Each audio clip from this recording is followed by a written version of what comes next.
예, 마켓 주민 시간입니다. 시장의 핵심 이슈, 기업들 분석하는 시간인데요. 최근에 기업 분할한 회사들의 주가가 급등세입니다. 이수화학, 이수 스페셜티 케미컬 말할 거 없고요. 이어서 이제 동국제강그룹이 기업 분할했는데 주가가 강세입니다. 관련된 내용 집중적으로 분석합니다. 리더스 인덱스 박주근 대표님 오셨습니다. 어서 오십시오. 네, 안녕하세요. 동국제강 우리가 이제 어느 정도는 알고 있는데 그래도 역사를 한번 짚어보면서 시작을 할까요? 예. 네, 우리나라의 철강 빅3 이제 포스코가 당연히 들어가고, 네. 그다음에 현대제철이 들어가고, 이제 마지막이 동국제강이죠. 1954년에 이 창업주가 장경호 회장이신데 그 당시는 이제 해방 이후에 적산 기업을 불활받았습니다. 그 동국제강도 한국특수제강이라는 기업을 적산 불활을 받아서 사실 시작을 했고요. 이 근대화가 되면서 이 철강 중에서 본강이 많이 필요하죠. 우리 철근이라 그러죠, 일반적으로. 네. 이쪽을 주력으로 해서 부산에서 이 사업을 시작하다가 72년도에 그 인수합병, 그때부터 인수합병으로 이제 회사가 크기 시작합니다. 보시면 72년도에 한국강업 인수를 했고요.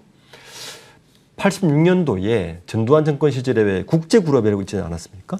국제그룹을 사실은 해체가 됐죠. 네. 국제그룹이 연합철강을 가지고 있었거든요. 연합철강을 요 동국제강이 또 인수를 했습니다.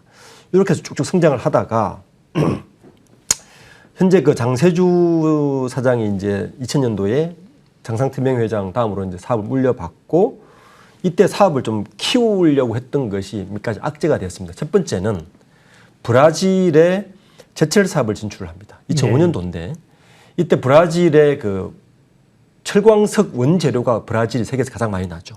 그래서 브라질의 그 원재료를 공급하는 기업이 50% 지분.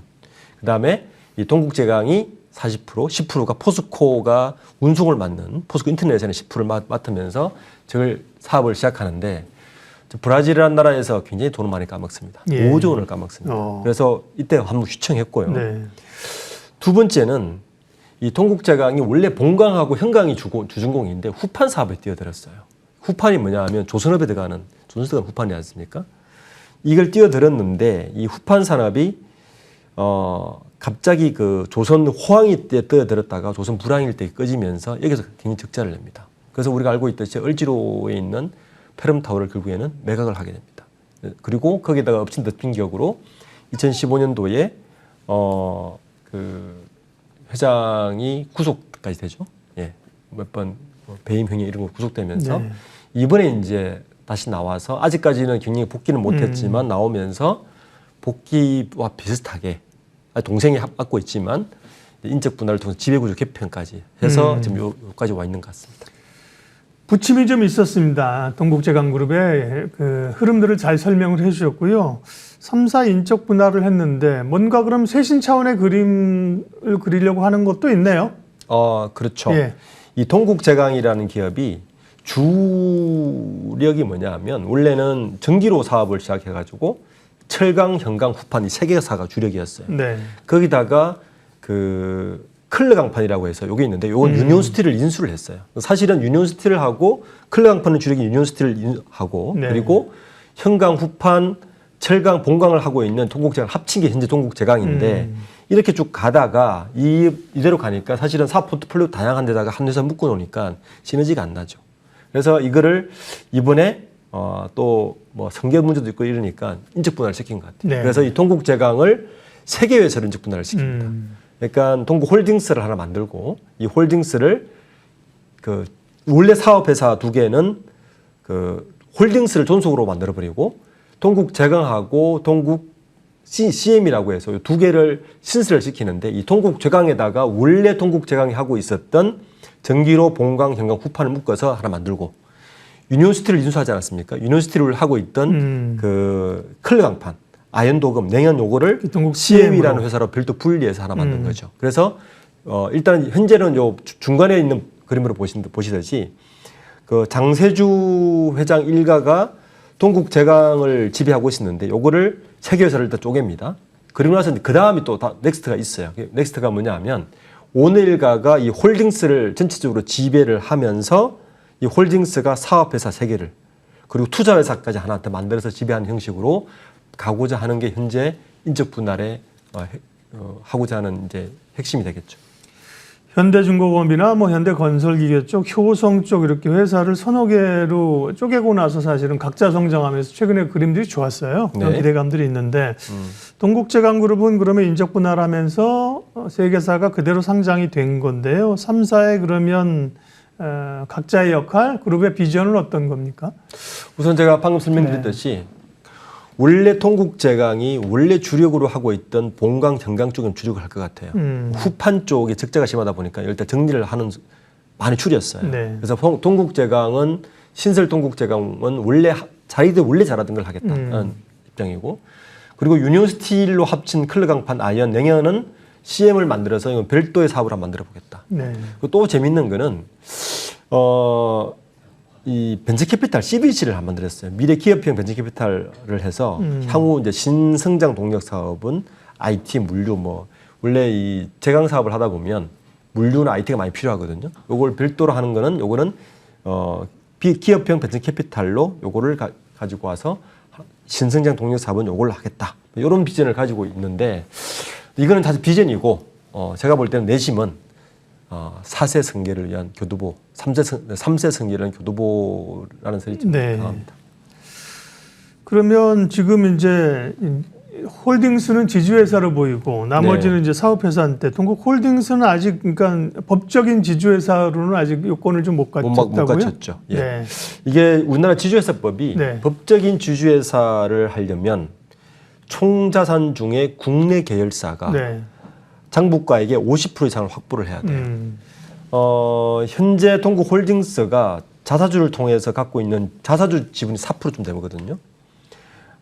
그리고 사업회사 지분이 26.3%니까 현물 출자하고 동국홀딩스로부터 현물 출자를 해서 높이면 30%를 자회사 30%를 확보해야 되거든요. 상장사들은.